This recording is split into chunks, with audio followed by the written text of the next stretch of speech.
ਸਤਿ ਸ਼੍ਰੀ ਅਕਾਲ ਜੀ। ਤੁਸੀਂ ਦੇਖ ਰਹੇ ਹੋ ਪ੍ਰਾਈਮ ਏਸ਼ੀਆ ਟੀਵੀ। ਮੈਂ ਪਰਮਜੀਤ ਸਿੰਘ ਬਾਠ ਤੁਹਾਡਾ ਸਾਰਿਆਂ ਦਾ ਸਵਾਗਤ ਕਰਦਾ। ਜ਼ਿੰਦਗੀ ਦੀ ਦੌੜ ਬੜੀ ਅਜੀਬ ਹੈ। ਧਰਤੀ ਦਾ ਇੱਕ ਖਿੱਤਾ ਇੱਦਾਂ ਦਾ ਸਾਡੇ ਪੰਜਾਬੀਆਂ ਦੇ ਲਈ ਜਿੱਥੇ ਅਸੀਂ ਰਹਿਣਾ ਚਾਹੁੰਦੇ ਹਾਂ, ਪਰ ਉੱਥੇ ਕਈ ਵਾਰੀ ਕੰਮ ਕਰਦੇ ਹਾਲਾਤ ਜਾਂ ਹੋਰ ਬਹੁਤ ਸਾਰੀਆਂ ਚੀਜ਼ਾਂ ਸਮਾਜਿਕ ਸੁਰੱਖਿਆ ਦੇ ਪੱਖ ਤੋਂ ਇੱਦਾਂ ਦੇ ਬਣ ਜਾਂਦੇ ਆ ਕਿ ਫਿਰ ਸਾਰਿਆਂ ਦਾ ਉੱਥੇ ਰਹਿਣਾ ਥੋੜ੍ਹਾ ਜਿਹਾ ਔਖਾ ਹੋ ਜਾਂਦਾ ਅਤੇ ਬੰਦਾ ਫਿਰ ਇੱਧਰ ਉੱਧਰ ਭੱਜਦਾ। ਅਤੇ ਜਦੋਂ ਭੱਜਦਾ ਤਾਂ ਫਿਰ ਉਦੋਂ ਬਹੁਤ ਸਾਰੇ ਮੁਲਕ ਆਉਂਦੇ ਆ, ਦੇਸ਼ ਆਉਂਦੇ ਆ, ਅਤੇ ਫਿਰ ਉੱਥੇ ਜਾ ਕੇ ਬੰਦਾ ਹੌਲੀ ਹੌਲੀ ਪੈਰ ਲਾਉਂਦਾ। ਰਿਸ਼ਤੇਦਾਰ ਆਉਂਦੇ ਆ, ਸੱਜਣ ਮਿੱਤਰ ਆਉਂਦੇ ਆ, ਬਹੁਤ ਸਾਰੇ ਜਦੋਂ ਲੋਕ ਉੱਥੇ ਇਕੱਠੇ ਹੁੰਦੇ ਆ ਅਤੇ ਫਿਰ ਉੱਥੇ ਪੰਜਾਬੀਆਂ ਦਾ ਇੱਕ ਵੱਖਰਾ ਸਮਾਜ ਬਣ ਜਾਂਦਾ, ਇੱਕ ਪੂਰੀ ਦੀ ਪੂਰੀ ਜਨਸੰਖਿਆ ਬਣ ਜਾਂਦੀ ਹੈ। ਫਿਰ ਗੁਰੂ ਘਰਾਂ ਦੀ ਉਸਾਰੀ ਹੁੰਦੀ ਹੈ, ਆਪਣੀਆਂ ਜਥੇਬੰਦੀਆਂ ਬਣਦੀਆਂ, ਖੇਡ ਮੇਲੇ ਸ਼ੁਰੂ ਹੁੰਦੇ ਆ, ਫਿਰ MP ਬਣਦੇ ਆ, ਕੌਂਸਲਰ ਬਣਦੇ ਆ, MLA ਬਣਦੇ ਆ, ਮਿਨਿਸਟਰ ਬਣਦੇ ਆ। ਅਸੀਂ ਬਹੁਤ ਤਰੱਕੀਆਂ ਕਰਦੇ ਹਾਂ ਕਾਰੋਬਾਰਾਂ ਦੇ ਵਿੱਚ। ਐਨ ਪਰਤ ਦਰ ਪਰਤ ਉੱਪਰਲੇ ਪਾਸੇ ਨੂੰ ਪੌੜੀ ਦਾ ਡੰਡਾ ਕਰਕੇ ਛੱਤ ਦੇ ਉੱਤੇ ਚੜ੍ਹ ਜਾਂਦੇ ਆ। ਪ੍ਰਾਪਤੀਆਂ ਬਹੁਤ ਜ਼ਿਆਦਾ ਨੇ, ਪਰ ਜਿੱਦਾਂ ਜਿੱਦਾਂ ਅਸੀਂ ਕਿਸੇ ਦੁਨੀਆ ਦੇ ਹੋਰ ਕੋਨੇ 'ਚ ਜਾ ਕੇ ਬੈਠਦੇ ਹਾਂ ਅਤੇ ਫਿਰ ਪ੍ਰਾਪਤੀਆਂ ਦੇ ਨਾਲ ਨਾਲ ਚੁਣੌਤੀਆਂ ਵੀ ਹੁੰਦੀਆਂ। ਨਵੀਂ ਥਾਂ ਆ, ਨਵੀਆਂ ਸਮੱਸਿਆਵਾਂ ਨੇ, ਮਾਨਸਿਕ ਵੀ ਹੋ ਸਕਦੀਆਂ, ਵਿੱਤੀ ਵੀ ਹੋ ਸਕਦੀਆਂ, ਹੋਰ ਕਈ ਤਰੀਕੇ ਦੀਆਂ ਵੀ ਹੋ ਸਕਦੀਆਂ। ਅਤੇ ਜਦੋਂ ਫਿਰ ਅਸੀਂ ਤਰੱਕੀਆਂ ਕਰਦੇ ਹਾਂ, ਚੁਣੌਤੀਆਂ ਵੱਧਦੀਆਂ, ਅਤੇ ਉਹਨਾਂ ਦੇ ਨਾਲ ਵੇਲੇ ਸਿਰ ਮੱਥਾ ਲਾਉਣਾ ਬਹੁਤ ਜ਼ਰੂਰੀ ਹੋ ਜਾਂਦਾ, ਕਿਉਂਕਿ ਇਹ ਨਾ ਹੋਵੇ ਕਿ ਇੰਨੀ ਦੂਰ ਅਤੇ ਇੰਨੀ ਤੇਜ਼, ਇੰਨੇ ਸਰਪੱਟ ਭੱਜਦੇ ਜਾਈਏ ਕਿ ਪਿੱਛੇ ਫਿਰ ਧੂੜ ਦਿਸਦੀ ਨਜ਼ਰ ਆਵੇ। ਵਿਦੇਸ਼ਾਂ ਦੇ ਵਿੱਚ ਬੈਠੇ ਪੰਜਾਬੀ ਜਾਂ ਵਿਦੇਸ਼ਾਂ ਦੇ ਵਿੱਚ ਜਾਣਾ ਚਾਹੁੰਦੇ ਪੰਜਾਬੀ, ਨਵੇਂ ਗਏ ਪੰਜਾਬੀ ਜਾਂ ਪੁਰਾਣੇ, ਸਾਰੇ ਹੀ ਕਿਤੇ ਨਾ ਕਿਤੇ ਜਾਂ ਤਾਂ ਇਹਨਾਂ ਸਮੱਸਿਆਵਾਂ ਦੇ ਨਾਲ ਦੋ ਹੱਥ ਕਰ ਰਹੇ ਹੈ, ਜਾਂ ਭਵਿੱਖ ਦੇ ਵਿੱਚ ਉਹਨਾਂ ਦਾ ਸਾਹਮਣਾ ਹੋ ਸਕਦਾ, ਜਾਂ ਉਹਨਾਂ ਦੇ ਆਲੇ ਦੁਆਲੇ ਕੋਈ ਨਾ ਕੋਈ ਇੱਦਾਂ ਦਾ ਬੰਦਾ ਹੈਗਾ। ਸੋ ਉਹਨਾਂ ਦੇ ਵਿੱਚੋਂ ਇੱਕ ਚੁਣੌਤੀ ਦੇ ਬਾਬਤ ਅੱਜ ਆਪਾਂ ਗੱਲ ਕਰਨੀ ਹੈ, ਅਤੇ ਗੱਲ ਇਸ ਕਰਕੇ ਕਰਨੀ ਪੈ ਰਹੀ ਕਿਉਂਕਿ ਬਹੁਤ ਵੱਡੀ ਘਟਨਾ ਆਸਟ੍ਰੇਲੀਆ ਦੇ ਵਿੱਚ ਘਟੀ ਸੀ। ਇਹਦੇ ਬਾਬਤ ਚਰਚਾ ਕਰਨ ਦੇ ਲਈ ਨਵਜੋਤ ਸਿੰਘ ਕੈਲੇ ਸਾਹਿਬ ਆਪਣੇ ਨਾਲ ਨੇ, ਮੈਲਬਰਨ ਆਸਟ੍ਰੇਲੀਆ ਤੋਂ। ਬਹੁਤ ਵਾਰ ਉਹਨਾਂ ਦੇ ਨਾਲ ਜੁੜਦੇ ਰਹਿੰਦੇ ਹਾਂ ਸੰਵੇਦਨਸ਼ੀਲ ਮੁੱਦਿਆਂ ਦੇ ਉੱਤੇ। ਨਵਜੋਤ ਜੀ, ਸਵਾਗਤ ਹੈ ਤੁਹਾਡਾ ਪ੍ਰਾਈਮ ਏਸ਼ੀਆ ਟੀਵੀ ਤੇ। ਸ਼ੁਕਰੀਆ ਬਾਠ ਸਾਹਿਬ, ਤੇ ਪ੍ਰਾਈਮ ਏਸ਼ੀਆ ਦੇਖਦੇ ਸਾਰੇ ਦਰਸ਼ਕਾਂ ਨੂੰ ਮੇਰੇ ਵੱਲੋਂ ਸਤਿ ਸ਼੍ਰੀ ਅਕਾਲ। ਨਵਜੋਤ ਜੀ, ਅਸੀਂ ਤਾਂ ਠੰਡੀ ਹਵਾ ਦਾ ਬੁੱਲਾ ਹਮੇਸ਼ਾ ਉਡੀਕਦੇ ਹੁੰਦੇ ਹਾਂ, ਕਿਉਂਕਿ ਇਹ 2-3-4 ਮੁਲਕ ਹੀ ਨੇ ਜਿਹੜੇ ਪੰਜਾਬ ਦਾ ਵੀ ਬਹੁਤ ਵੱਡੀ ਪੱਧਰ ਦੇ ਉੱਤੇ ਭਾਰ ਝੱਲਦੇ ਆ। ਜਿੱਧਰਲੇ ਪਾਸੇ ਆਸਾਂ ਉਮੀਦਾਂ ਹੁੰਦੀਆਂ ਕਿ ਜੇ ਉੱਥੇ ਸੂਤ ਨਾ ਆਵੇ ਤਾਂ ਭਾਈ ਇੱਧਰਲੇ ਪਾਸੇ ਨੂੰ ਰੁੱਖ ਕਰੀਏ। ਪਰ ਬਹੁਤੀ ਵਾਰੀ ਪੰਜਾਬ ਦੇ ਵਿੱਚ ਬੈਠੇ ਲੋਕ ਬੇਚੈਨ ਹੁੰਦੇ ਆ ਜਦੋਂ ਕੋਈ ਇੱਦਾਂ ਦੀ ਗੱਲ ਸੁਣਦੇ ਆ। ਹੁਣ ਤੁਹਾਡੇ ਆਪਣੇ ਮੈਲਬਰਨ ਸ਼ਹਿਰ ਦੇ ਵਿੱਚ ਜਿਹੜੀ ਘਟਨਾ ਘਟੀ ਹੈ ਆਪਣੇ ਪੰਜਾਬੀ ਪਰਿਵਾਰ ਦੇ ਵਿੱਚ, ਕਿਸੇ ਨੂੰ ਉਹ ਬਹੁਤ ਛੋਟੀ ਲੱਗ ਸਕਦੀ ਹੈ। ਹੋ ਸਕਦਾ ਬਹੁਤ ਸਾਰੇ ਮੈਲਬਰਨ ਦੇ ਲੋਕਾਂ ਨੂੰ ਵੀ ਉਹ ਤਾਂ ਚੇਤਾ ਭੁੱਲ ਗਿਆ ਹੋਵੇ ਕਿ ਕੋਈ ਇੱਦਾਂ ਦੀ ਗੱਲ ਹੋਈ ਸੀ, ਪਰ ਉਹ ਘਟਨਾ ਕਿਉਂ ਵਾਪਰੀ, ਅਸੀਂ ਉੱਥੇ ਤੱਕ ਕਿਉਂ ਅੱਪੜੇ, ਉਹਦੇ ਭਵਿੱਖ ਦੇ ਉੱਤੇ ਪ੍ਰਭਾਵ ਕੀ ਪੈਣਗੇ, ਉਹਨਾਂ ਸਾਰੀਆਂ ਗੱਲਾਂ ਦੇ ਉੱਤੇ ਆਪਾਂ ਚਿੰਤਾ ਤੇ ਚਿੰਤਨ ਦੋਨੋਂ ਚੀਜ਼ਾਂ ਕਰਨੀਆਂ। ਪਰ ਘਟਨਾ ਕੀ ਸੀ, ਪਹਿਲਾਂ ਉਹਦੇ ਬਾਬਤ ਜਾਣਕਾਰੀ ਦਿਓ। ਦੇਖੋ ਬਾਠ ਸਾਹਿਬ, ਆਪਾਂ ਕਦੇ ਵੀ ਨਹੀਂ ਚਾਹੁੰਦੇ ਹੁੰਦੇ ਵੀ ਇਹੋ ਜਿਹੇ ਮੁੱਦਿਆਂ ਤੇ ਆਪਾਂ ਨੂੰ ਇਕੱਠੇ ਹੋ ਕੇ ਗੱਲ ਕਰਨੀ ਪਵੇ, ਪਰ ਅਸੀਂ ਬਾਹਰ ਆ ਚੁੱਕੇ ਹਾਂ। ਪ੍ਰਵਾਸ, ਮੈਂ ਨਹੀਂ ਕਹਿੰਦਾ ਪ੍ਰਵਾਸ ਮਾੜਾ, ਤੁਸੀਂ ਆਪਦੀ ਤਰੱਕੀ ਲਈ ਕਿਤੇ ਵੀ ਜਾ ਕੇ ਰਹਿ ਸਕਦੇ ਹੋ, ਪਰ ਪ੍ਰਵਾਸ ਦੇ ਜਿਹੜੇ ਮੁੱਦੇ ਨੇ ਉਹ ਬਿਲਕੁਲ ਅਲੱਗ ਨੇ ਜਦੋਂ ਤੁਸੀਂ ਇੱਕ ਨਵੇਂ ਦੇਸ਼ ਦੇ ਵਿੱਚ ਆਉਂਦੇ ਹੋ। ਹੁਣ ਬੀਤੀ ਵੀਰਵਾਰ ਦੀ ਸ਼ਾਮ ਨੂੰ 7:50 ਤੇ ਮੈਲਬਰਨ ਦੇ ਉੱਤਰ ਦੇ ਵਿੱਚ ਇੱਕ ਮਿੱਲ ਪਾਰਕ ਏਰੀਆ, ਜਦੋਂ ਪੁਲਿਸ ਪਹੁੰਚੀ ਤਾਂ ਉੱਥੇ ਇੱਕ 39 ਸਾਲਾ ਪੂਨਮ ਸ਼ਰਮਾ, ਜਿਹੜੀ ਕਿ ਡੈਂਟਲ ਹੈਲਥ ਨਰਸ ਸੀਗੀ, ਲੜਕੀ, ਤੇ ਉਹਦੀ ਬੇਟੀ 6 ਸਾਲ ਦੀ, ਉਸਦੇ ਆਪਣੇ ਘਰ ਵਾਲੇ ਨੇ ਦੋਨਾਂ ਦਾ ਕਤਲ ਕਰਤਾ। ਤੇ ਇੱਕ ਜਿਹੜੀ 10 ਸਾਲ ਦੀ ਬੱਚੀ ਸੀਗੀ, ਉਹ ਆਪਣੇ ਆਪ ਨੂੰ ਬਚਾਉਣ ਦੇ ਵਿੱਚ ਕਾਮਯਾਬ ਹੋ ਗਈ, ਜਾਂ ਕਹਿ ਲਓ ਉਹ ਘਰੋਂ ਭੱਜ ਗਈ, ਗੁਆਂਢੀਆਂ ਨੇ ਬਚਾ ਲਈ। ਮੁੱਦਾ ਇਹ ਹੈ ਬਾਠ ਸਾਹਿਬ, ਇਹ ਘਟਨਾ ਮੇਰਾ ਮੰਨਣਾ 100% ਬਚਾਈ ਜਾ ਸਕਦੀ ਸੀਗੀ ਜੇ ਸਿੱਖਿਆ ਜਾਂ ਹੈਲਪ ਆ ਜਿਹੜੀ, ਜਾਂ ਸਾਡੇ ਜਵਾਕਾਂ ਨੂੰ ਉੱਦਾਂ ਦੀ ਸਿੱਖ ਤਿਆਰ ਕਰਕੇ ਇੱਥੇ ਭੇਜਿਆ ਜਾਂਦਾ। ਉਸੇ ਦਿਨ 12:50 ਤੇ ਐਮਰਜੈਂਸੀ ਸਰਵਿਸਿਜ਼ ਨੇ ਇਸੇ ਘਰ ਨੂੰ ਅਟੈਂਡ ਕੀਤਾ ਸੀ। ਜੇ ਉਦੋਂ ਹੀ ਉਹ ਕੁੜੀ ਖੁੱਲ ਕੇ ਦੱਸ ਦਿੰਦੀ ਉਹਨਾਂ ਨੂੰ ਵੀ ਮੈਨੂੰ ਇਸ ਇਨਸਾਨ ਤੋਂ ਖਤਰਾ, ਇਹਨੂੰ ਮੈਂਟਲ ਹੈਲਥ ਦੀ ਪ੍ਰੋਬਲਮ ਆ, ਡਰੱਗ ਅਡਿਕਟ ਆ, ਇਹ ਮੈਨੂੰ ਬਚਾਇਆ ਜਾਵੇ। ਹੁੰਦਾ ਕੀ ਆ ਬਾਈ ਜੀ, ਅਸਲ ਦੇ ਵਿੱਚ ਹੁਣ ਮੈਨੂੰ ਇਹਦੇ ਵਿੱਚ ਕਹਿਣ ਵਿੱਚ ਕੋਈ ਅਤਕਥਨੀ ਨਹੀਂ ਹੈਗੀ, ਚਾਹੇ ਕੋਈ ਐਗਰੀ ਕਰੇ ਚਾਹੇ ਨਾ ਕਰੇ, ਕਿਉਂਕਿ ਪਿਛਲੇ ਕਈ ਸਾਲਾਂ ਦੇ ਵਿੱਚੋਂ ਮੇਰਾ ਵਿਦਿਆਰਥੀ ਭਾਈਚਾਰੇ ਨਾਲ ਆਮ ਹੀ ਰਾਬਤਾ ਬਣਿਆ ਰਹਿੰਦਾ। ਅਸੀਂ ਜਿਹੜੀਆਂ ਸਾਡੀਆਂ ਪ੍ਰੋਬਲਮ ਨੇ ਖਾਸ ਕਰਕੇ ਪੰਜਾਬੀ ਕਮਿਊਨਿਟੀ ਦੀਆਂ, ਉਹਨਾਂ ਨੂੰ ਡਿਸਕਸ ਕਰਨਾ ਪਸੰਦ ਨਹੀਂ ਕਰਦੇ, ਭੱਜਦੇ ਆ। ਜਾਂ ਜਦੋਂ ਹੁਣ ਆਪਾਂ ਦੋਨੇ ਭਰਾ ਬੈਠ ਕੇ ਡਿਸਕਸ ਕਰਨ, ਇਹ ਟੂ ਲੇਟ, ਬਹੁਤ ਜ਼ਿਆਦਾ ਲੇਟ ਇਸ ਚੀਜ਼ ਤੇ ਵਿਚਾਰਾਂ ਹੋਣਗੀਆਂ ਨਾ। ਹੁਣ ਉਸ ਦਿਨ ਵਿਮਨ ਸੇਫਟੀ ਮਿਨਿਸਟਰ ਨੇ ਇੱਥੇ ਤਾਂ ਨਾਲ ਦੀ ਨਾਲ ਐਲਾਨ ਕਰਤਾ ਵੀ ਇੱਕ ਨਵਾਂ ਫੈਡਰਲ ਕਮਿਸ਼ਨ ਬਣਾਇਆ ਜਾਊਗਾ ਜਿਹੜਾ ਵਿਮਨ ਸੇਫਟੀ ਤੇ ਕੰਮ ਕਰੂਗਾ। ਬਾਟ ਸਾਹਿਬ 2015-16 ਦੇ ਅੰਕੜੇ ਦੱਸਦੇ ਆ ਆਸਟ੍ਰੇਲੀਆ ਦੇ ਵਿੱਚ ਡੋਮੈਸਟਿਕ ਵਾਇਲੈਂਸ ਤੇ 21-22 ਬਿਲੀਅਨ ਡਾਲਰ ਖਰਚਿਆ ਜਾਂਦਾ। ਜੇ ਇਹੀ ਰਫਤਾਰ ਰਹੀ, ਕਹਿੰਦੇ ਹੁਣ ਤੋਂ 30 ਸਾਲਾਂ ਦੇ ਗੈਪ ਨੂੰ, ਮਤਲਬ 2044-45 ਦੇ ਵਿੱਚ ਇਹ ਅੰਕੜਾ 300-350 ਬਿਲੀਅਨ ਡਾਲਰ ਤੱਕ ਜਾ ਸਕਦਾ।